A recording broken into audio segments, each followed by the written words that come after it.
వద్దనుకున్న నా జీవితంలో నేను సేవ చేయను. నేనేందయ్యా సేవ చేసేదానికి ఆశ్రయించుకున్న నా జీవితంలో నన్నే నిలబెట్టాడు ప్రభు. నిందలు పడు, అవమానాలు భరించు, అన్నీ సహించు, కానీ ఓర్చుకో, ఉండు, సేవ చేయి. ఇప్పుడు కూడా అదే అదే అదే ఆ వ్యక్తిగత జీవితంలో ప్రభు అది జరిగిస్తూనే ఉన్నాడు.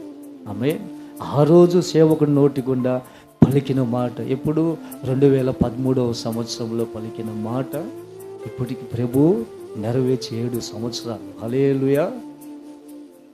2018 నుంచి పరిపూర్ణ సేవలోకి ప్రభు నడిపించాను. ఈ ఊరికి వచ్చి ఎన్ని అవమానాలు పడ్డాను, ఎన్ని నిందలు పడ్డాను.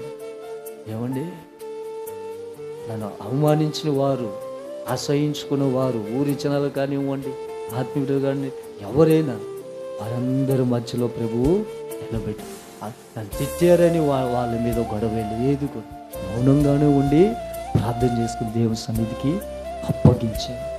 ప్రభు ఇప్పటికీ నడిపిస్తూనే ఉన్నాడు. హల్లెలూయా. కాబట్టి ప్రేమైంది ఏం బిడ్డలారా, మనలో ఏ కార్యాలు ఉండొద్దు అంటున్నాడు దేవుడు.